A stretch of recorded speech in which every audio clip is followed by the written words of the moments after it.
so this is phase one. From January 2011 to December 2012, we did a lot of the prep work to really figure out what we wanted and what we wanted the Minnesota Youth Council Committee Bill to look like. And so in 2012, the legislative version of the House side passed, but not so much in the Senate. So then we wanted to continue to figure out, like, how do we pass it? How do we keep passing it? And so through September to December 2012, we just sent a lot of letters to the legislators to really say that, like, hey, this is who we are, this is what we're doing. And so here is a first draft of what the Minnesota Youth Council bill looked like. This is phase two. In other words, it was where we worked on the authoring of the bill, and this took place between January and February of 2013.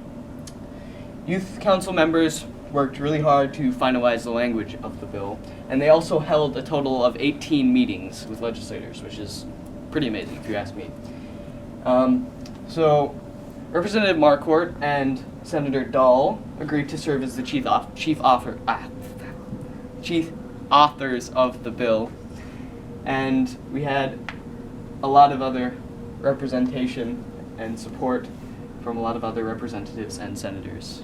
Phase 3, the Minnesota Youth Council worked really hard to introduce the bill, and this took place between February 13th and February 25th. And the Minnesota Youth Council members held a total of 5 meetings with legislators. And it was introduced by Senator Dahl and referred to the State and Local Government Committee. And then after that it was introduced by Representative Marquardt and referred to the Early Childhood and Youth Development Committee. And then Senator Wickland signs on as an author. This is phase 4. One of the biggest things was in phase 4 was that we were testifying a lot. That happened about March 2013. So Corey, Nick, Nisi, and Kelly, so adult partners and youth partners and staff all testified for this bill in the State and Local Government Committee. And then later on, we testified in the Early Childhood and Youth Development Committee, and then we also testified in the Government Operations Committee. So this was just a lot of different people in the organization really pushing for this bill to testify in a lot of different committees that were going on.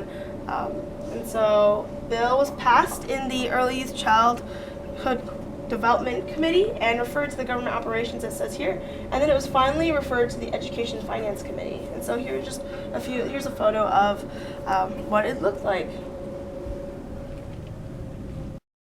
Phase 5 was what we call Youth Day at the Capitol. It's an event held every year, and last year it was held on March 13th. And Minnesota Youth Council members held an amazing 33 meetings with legislators. And Representative Norns signs on as an author. Alright, so in phase 6, this is all about the omnibus bill. Since we didn't really get that far with the Minnesota Youth Council Committee bill as its own separate bill, it was because Marquardt was such a champion. Representative Marquardt was able to put it into the Education Omnibus Bill.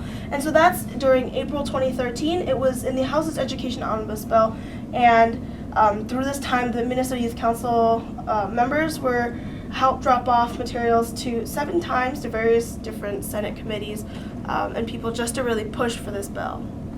So in phase 7 is what we call conference committees, and this kind of happened between April and May 2013. So the House and Senate conferees are announced, and the MYC members and staff and partners contact conference committee conferees asking for support. Alright, so in phase 8, this was the passing of the bill. So as of May 22nd, 2013, Youth Voices Law. So what this means is that when Governor Mark Dayton signed into law the Education Finance Omnibus Bill, that also put our bill into it, the Minnesota Youth Council Committee bill, as a part of that. So now the Minnesota Youth Council has a voice in the state legislature.